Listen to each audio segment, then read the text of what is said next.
स्वागत है आपका। मैं हूं सुनता पता नहीं चल पाया है। डॉक्टर संजय कुमार अभिनेता शेखर सुमन के बहनोई हैं और 22 दिन तक पुलिस की जांच किसी नतीजे पर नहीं पहुंचते देख शेखर सुमन परेशान होकर पटना पहुंचे और अपनी बहन से मुलाकात कर पूरे मामले की जानकारी ली।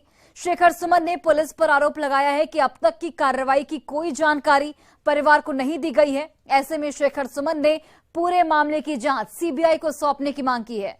पटना में शेखर सुमन से बात की हमारी सहयोगी विनीता मिश्रा ने। एनएमसीएच के डॉक्टर संजय कुमार 1 मार्च से लापता हैं। 22 दिन हो गए हैं, लेकिन अभी तक प्रशासन की तरफ से आश्वासन के सिवाय कुछ नहीं मिला है। यही वजह है कि शेखर सुमन राजधानी पटना पहुंचे हैं, क्योंकि इनके वो बहनोई थे, बहन अकेली है और परेशान होकर आज इन्होंने प्रेस वार्ता की। क्या लगता है इन्हें, आखिर इनके बहनोई जो एनएमसीएच के डॉक्टर है संजय कुमार गए कहाँ, क्या लगता है? जिसको कहते हैं कि your guess is as good as mine. हम पूरे परिवार में हमने हर तरह से इसमें अनुमान लगाने की कोशिश की, क्या हो सकता है, क्या पॉसिबिलिटीज है, क्या संभावनाएं हैं, पर्सनल है, प्रोफेशनल, लेकिन हम किसी नतीजे पहुंच नहीं पा रहे हैं। तो जो भी पुलिस को जो भी अगर कोई सुराग मिला है उस पर उन्होंने काम किया है, वो उन्होंने हमसे साझा नहीं किया। हमको सिर्फ यही बताया कि हम काम कर रहे हैं, हम आपको बताएंगे। हम तो अनुसंधान जो है वो इन्वेस्टिगेशन जो है वो जारी है, लेकिन अभी 22 दिन हो गए और 22 दिन के बाद तो उम्मीद जो है वो थोड़ी सी कम होने लगती है, उम्मीद की लौ बुझने लगती है। और हम सबको कहीं ये खौफ है, डर है कि ये कहीं बीच में ही इसी तरह से ये केस जो है वो फाइल शट ना हो जाए कहीं और फिर ये कह दिया जाए कि भाई हम पता नहीं कर सके। इसीलिए हम आदरणीय मुख्यमंत्री जी से, उप मुख्यमंत्री जी से निवेदन करना चाहेंगे कि अगर इस केस को अगर हो सके तो अगर सीबीआई को सौंप दिया जाए तो हो सकता है कि वो लोग इसमें से कुछ तथ्य, कुछ सुराग निकाल पाए, शायद इस केस को एक दिशा मिल जाए। क्योंकि हर तरफ से कोशिश की गई है, हर तरह का दबाव दिया गया है, लेकिन बावजूद उसके आज कहीं से कोई लीड, जरा भी कोई एक रोशनी की एक छोटी सी किरण भी नजर नहीं आई। आप अपनी बहन से मिले, बातचीत की, क्या कुछ निकल कर आया? क्या वो परेशान थे, किसी से कोई दुश्मनी थी? कुछ नहीं, हमने हर तरीके से बात की और कोई 5-6 घंटे उनके साथ बैठ के बात की और तमाम जो अनुमान हम लगा सकते हैं, जो वो सोच भी नहीं सकती थी अपनी तरफ से, एक अलग इंसान के रूप में, एक भाई के रूप में भी तो है ही, लेकिन एक अलग जैसे पड़ोसी के रूप में हो सकता है या किसी आम एक सिटीजन के रूप में हमने उनसे ये हुआ होगा, ये हुआ होगा, ऐसा हुआ, वैसा हुआ। लेकिन हर तरीके से यही है कि एक बड़ी सी, बहुत ही सहज, बहुत ही सिंपल एक जिंदगी उन लोग जी रहे थे, जिसमें इन तमाम चीज़ों की कोई जगह नहीं थी और कोई वजह नहीं थी, पर्सनल या प्रोफेशनल।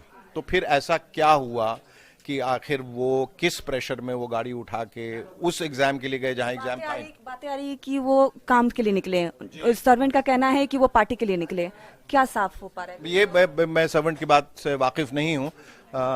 तो यही है कि जो आंखों को दिखाई दे रहा है, जो कानों को सुनाई दे रहा है, उससे कहीं कुछ ज्यादा है और यही काम पुलिस का है। वो हमें पता करके बताएं कि ये जो डिस्क्रिपेंसीज आ रही हैं, ये जो बातों में ये जो डिफरेंसेस आ रहे हैं, उसके पीछे क्या वजह है। गांधी सेतु पे अगर सीसीटीवी कैमरे होते तो शायद साफ हो पाता। ऑफ कोर्स, डेफिनेटली कैमरास लगाए ही इसलिए जाते हैं कि कभी भी कोई क्राइम हो या ऐसी कोई घटना हो तो कैमरे के थ्रू पता किया जा सके। जब कैमरा ही नहीं होगा तो सुराग कहां से मिलेगा? डीजीपी, डिप्टी सीएम, मुख्यमंत्री से मुलाकात करेंगे? मेरी कोशिश है, बिल्कुल कोशिश है, बिल्कुल मिल के जाना चाहूंगा। क्योंकि मैं अचानक आया तो अचानक आके उनसे तुरंत मिलने के लिए मैं सिर्फ रिक्वेस्ट कर सकता हूँ, निवेदन कर सकता हूँ। जी, एक भाई होने के नाते ये राजधानी पटना पहुंचे हैं और उनकी पूरी कोशिश है कि इनकी जो बहन है वो परेशान है, उनके पति मिले। प्रशासन की तरफ से सिर्फ आश्वासन मिल रहा है, आश्वासन ना मिले, ढूंढ कर लाया जाए कि आखिर जो डॉक्टर है संजय कुमार वो कहाँ है, सीसीटीवी कैमरे लगाए जाएं। और साथ ही साथ इन्होंने गुजारिश भी की है कि जितनी जल्दी हो सके इस मामले में सीबीआई की जांच कराई जाए। विनीता मिश्रा, न्यूज़ 18 पटना। और इसी बीच बड़ी खबर दरभंगा से सामने आ रही है। सबसे बड़े सोना लूटकांड में अपराधी को गिरफ्तार कर लिया गया है। दगरू सेठ ज्वेलर्स से 5 करोड़ के सोने की लूटकांड हुई थी। फरार आरोपी ललन सिंह पुलिस की गिरफ्त में है। समस्तीपुर में ललन सिंह को गिरफ्तार किया गया है। लूट का सोना बेगूसराय में खपाने का इस पर आरोप लगा था। 9 दिसंबर 2021 को लूट की बड़ी वारदात को अंजाम दिया गया था और अब फरार आरोपी ललन सिंह को पुलिस ने समस्तीपुर से गिरफ्तार कर लिया गया है। एक बड़ी उपलब्धि, पुलिस को 9 दिसंबर 2021 को इस लूट की वारदात को अंजाम दिया गया था। दगरू सेठ ज्वेलर्स से 5 करोड़ के सोने की लूट हुई थी। ललन सिंह जो आरोपी है वो फरार चल रहा था, लेकिन समस्तीपुर से ललन सिंह को गिरफ्तार कर लिया गया है।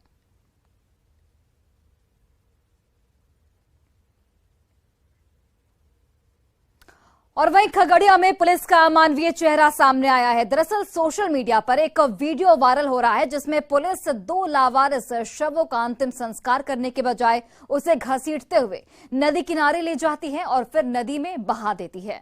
बताया जा रहा है कि एक शव मानसी थाना क्षेत्र तो वहीं दूसरा पसराहा थाना क्षेत्र से बरामद किया गया था। हालांकि न्यूज 18 इस वायरल वीडियो की पुष्टि नहीं करता, लेकिन जैसे ही थाने को इसकी भनक लगती है फिर उसके बाद दोनों शव का अंतिम संस्कार किया जाता है। एसपी ने इस पूरे मामले पर जांच के आदेश दिए हैं।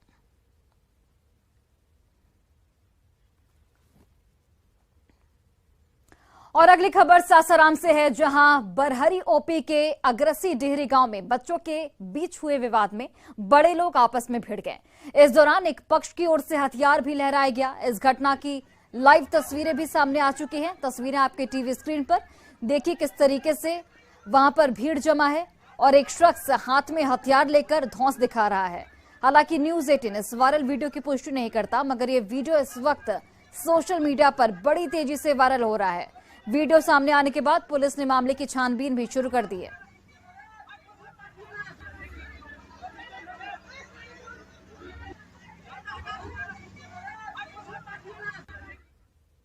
और वहीं लखीसराय पुलिस को बड़ी कामयाबी मिली है। एसपी अभियान मोतीलाल के नेतृत्व में एसएसबी, एसटीएफ और जिला पुलिस ने नक्सल प्रभावित कजरा के सीमारतड़ी जंगल में सर्च ऑपरेशन चलाकर हार्डकोर नक्सली डोमन कोड़ा को गिरफ्तार किया है। गिरफ्तार डोमन कोड़ा पर 13 जून 2013 को कुंदर हॉल्ट के समीप धनबाद इंटरसिटी एक्सप्रेस ट्रेन में पुलिसकर्मी की हत्या कर हथियार लूट, पुलिस को ट्रैप करने के लिए लैंडमाइंस बिछाने सहित कजरा हाई स्कूल को बम से उड़ाने का मामला दर्ज है। एसपी पंकज कुमार ने बताया कि गुप्त सूचना मिली थी कि डोमन कोड़ा नक्सल प्रभावित कजरा के पहाड़ी इलाके में घूम रहा है और इसी सूचना के आधार पर जिला पुलिस के नेतृत्व में सर्च ऑपरेशन चलाया गया। बता दें कि इसकी गिरफ्तारी से नक्सली संगठन कमजोर हुआ है। जिला अंतर्गत 3 नक्सली कांडों में वांछित है। इसकी सूचना मिली, ये क्षेत्र में आया हुआ है। उसकी गिरफ्तारी के लिए एएसपी ऑपरेशन के नेतृत्व में टीम गठन हुआ, जिसमें काजरा थाना अध्यक्ष एसएसबी दोनों जगह की, नरोत्तमपुर और बन्नू बगीचा एसटीएफ अभियान दल को शामिल किया गया। एएसपी ऑपरेशन मोतीलाल के नेतृत्व में इसको गिरफ्तार किया गया। और खबर दरभंगा से है, जहां कुशेश्वर स्थान थाना क्षेत्र के उसरी गांव में वर्चस्व को लेकर गोलीबारी की गई। गोली की आवाज सुनकर गांव में अफरा तफरी का माहौल बन गया। वहीं गोली की आवाज सुनकर 14 वर्षीय प्रभात कुमार यादव घर से बाहर निकला तो उसे भी गोली लग गई। स्थानीय लोगों की मदद से उसे अस्पताल पहुंचाया गया, जहां ऑपरेशन कर उसके शरीर से गोली निकाल ली गई। बच्चे की हालत फिलहाल स्थिर बताई जा रही है। जानकारी के अनुसार गांव के ही पंचम यादव ने गोलीबारी की घटना को अंजाम दिया था। हालांकि पुलिस पूरे मामले की छानबीन कर रही है।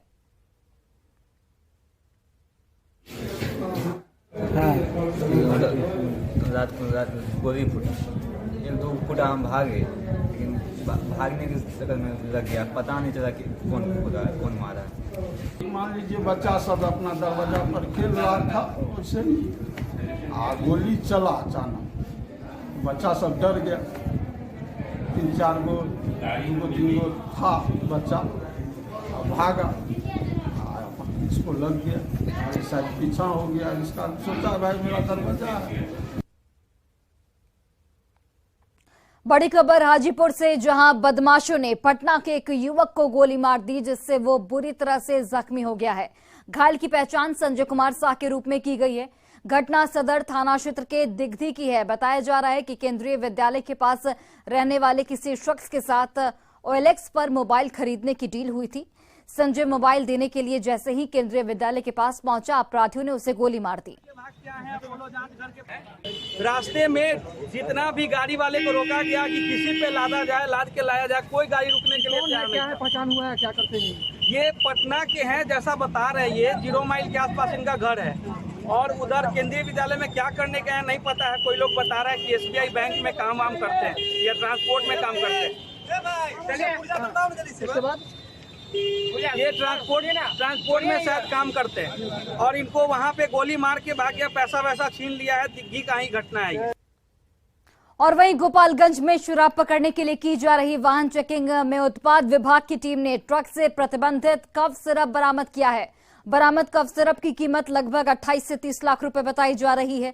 उत्पाद विभाग ने यूपी बिहार की सीमा पर कुचायकोट थाना क्षेत्र के बलथरी चेक पोस्ट से यह प्रतिबंधित कफ सिरप पकड़ा है। उत्पाद अधीक्षक राकेश कुमार ने बताया कि जब्त प्रतिबंधित कफ सिरप को देहरादून से पटना ले जाया जा रहा है और इस पर अधिक जानकारी दे रहे हैं सहयोगी गोविंद कुमार।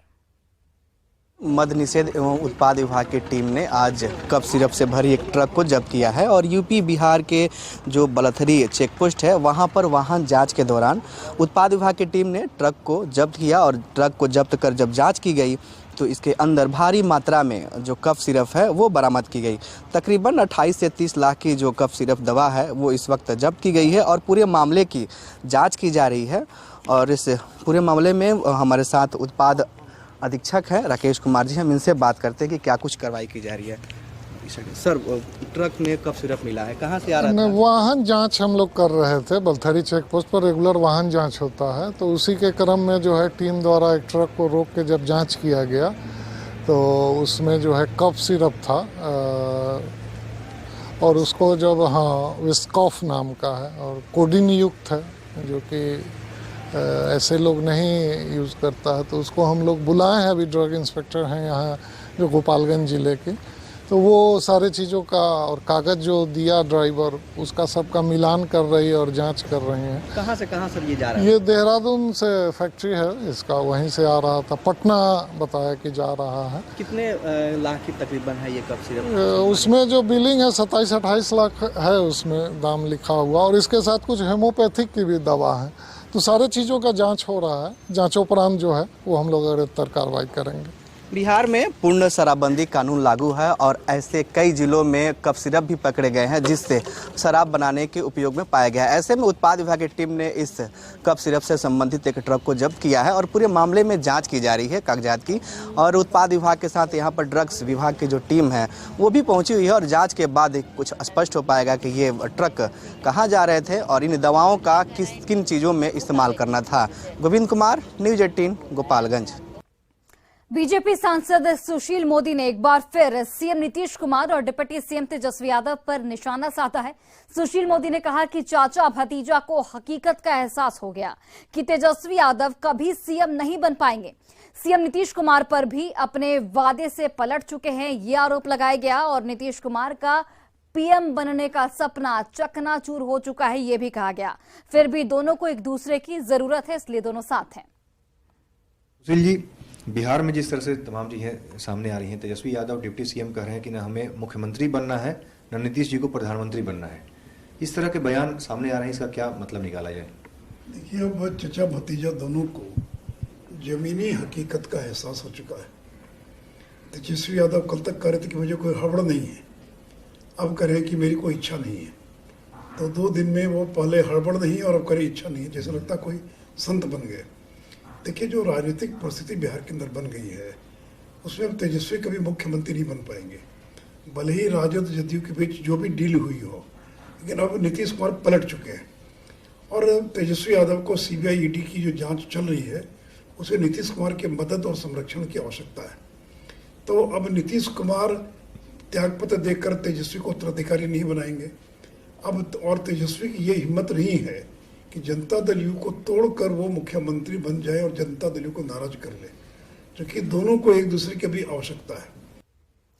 दिल्ली में आरजेडी ऑफिस में बिहार दिवस के मौके पर कार्यक्रम का आयोजन किया गया, जिसमें आरजेडी के बिहार अध्यक्ष जगदानंद सिंह, दिल्ली अध्यक्ष मनोज चौधरी, पूर्व केंद्रीय मंत्री जयप्रकाश नारायण यादव और पूर्व बिहार विधानसभा अध्यक्ष उदय नारायण चौधरी मौजूद थे। इस मौके पर जगदानंद सिंह ने सुशील मोदी के बयान पर जमकर पलटवार किया। हमारे सवाल का वही सवाल भी करेगा, जवाब भी वही देगा। कौन पलटा नहीं पलटा ये सवाल उनका नहीं है, लेकिन उनको मोदी को तो पलटते हुए बहुत हम लोगों ने देखा, बचपने से पलट रहे हैं। पैंट के पहनने के वाले तो राबड़ी जी ने लोगों को पैंट पहना दिया। समझ लो कि तो माने लो कि क्या हैसियत है।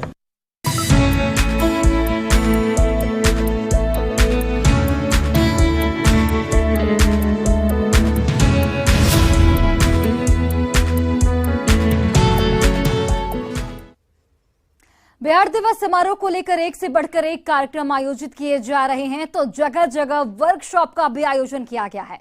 भारतीय नृत्य कला मंदिरों में भी स्कूली बच्चों ने आकर्षक पेंटिंग बनाई है, जिन्हें कला संस्कृति विभाग की ओर से सम्मानित किया जाएगा। कला संस्कृति विभाग की सचिव वंदना प्रेयसी बच्चों के साथ पहुंची और पेंटिंग बनाने वाले बच्चों का हौसला बढ़ाया गया। उनसे बात की हमारे सहयोगी रजनीश कुमार ने।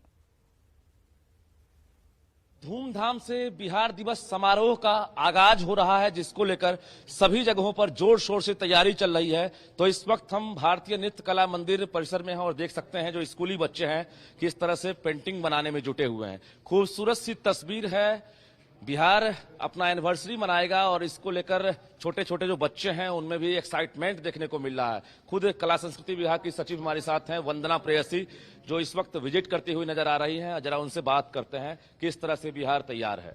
सबसे पहले सभी दर्शकों को बिहार दिवस की बहुत बहुत शुभकामनाएं। कला संस्कृति युवा विभाग इस बार बहुत बड़े पैमाने पे बिहार दिवस का आयोजन कर रहा है। कई कार्यक्रम ऑर्गेनाइज किए जा रहे हैं, उसमें आज हम लोग अभी पेंटिंग वर्कशॉप पे हैं। यहाँ पे दो तरह का पेंटिंग वर्कशॉप किया जा रहा है। एक पेंटिंग वर्कशॉप जो है वो हमारे स्कूल गोइंग बच्चों के लिए है। एक तरह का टैलेंट सर्च कहिए इसको, और टैलेंट सर्च के बाद टैलेंट को निखारने का काम किया जाएगा। और दूसरा वर्कशॉप जो है वो वरिष्ठ कलाकारों का है, जो ऑलरेडी एक नाम और मुकाम हासिल किए हुए हैं। उनके द्वारा भी पेंटिंग का क्लासेस एक दूसरे को सिखाया जाएगा और उसके बाद एक कंपटीशन किया जाएगा कि किसका बेस्ट है। तो इस माध्यम से हम सभी वर्ग के सभी लोगों तक पहुंचना चाहते हैं, बच्चे हैं, बुजुर्ग हैं, और इस पेंटिंग कार्यशाला का यही मुख्य मकसद है। खूबसूरत सी तस्वीर है। देखिए छोटे छोटे बच्चे किस तरह से आकर्षक पेंटिंग तैयार करने में जुटे हुए हैं। यानी जो वर्कशॉप है उसको आप देख सकते हैं साफ तौर से कैमरे की नजर में। गांधी मैदान से लेकर एसकेएम हॉल हो या फिर अलग अलग जो संस्थान है वहां पर यही तस्वीर देखने को मिलेगी। बिहार जो है किस तरह से बुलंदी को छू रहा है, उस बुलंदी की अलग अलग तस्वीरें आपको दिखेंगी। साथ ही फिल्म फेस्टिवल का भी आयोजन किया जा रहा है कला संस्कृति विभाग की तरफ से। न सिर्फ राजधानी पटना में बल्कि बिहार के सभी जिलों में इसी तरह से कार्यक्रम का आयोजन किया जाना है, और जिसको लेकर जो खासकर बच्चे हैं उनमें भी उत्साह आप देख सकते हैं। कुछ बच्चों हैं उनसे बात कर लेते हैं कि किस प्रकार से तैयारी कर रही है। क्या बना रही है आप लोग? बिहार दिवस पे ड्राइंग। अच्छा, बिहार दिवस की ड्राइंग। अवार्ड भी मिलेगा आप लोगों को बेहतर पेंटिंग बनाने पर। हाँ। देखिए अलग अलग पेंटिंग तैयार किए जा रहे हैं। जो बच्चे हैं स्कूली बच्चे वो किस तरह से यहाँ पर तैयारी में जुट गए हैं और सभी को प्रोत्साहित किया जाए। क्या नाम हुआ? श्रेष्ठा प्रकाश। राज्य के सभी 38 जिलों में इसी तरह से आपको कार्यक्रम की अलग अलग तस्वीरें देखने को मिलेंगी। कहीं पर फिल्म फेस्टिवल, तो कहीं पर पेंटिंग प्रदर्शनी, तो कहीं पर मूर्ति कला का आयोजन, तो कहीं पर गीत संगीत और नृत्य का आयोजन। तो अलग अलग तस्वीरें आप देखने के लिए तैयार रहिए, क्योंकि 24 मार्च तक इसी तरह से आपको जो है बिहार की तस्वीरें दिखेंगी। साथ ही जो कलाकार हैं आपके बीच मनोरंजन करते हुए नजर आएंगे। कैमरामैन अजय दुबे के साथ रजनीश कुमार, न्यूज 18 पटना। और फिलहाल इस बुलेटिन में बस इतना ही, लेकिन एक नजर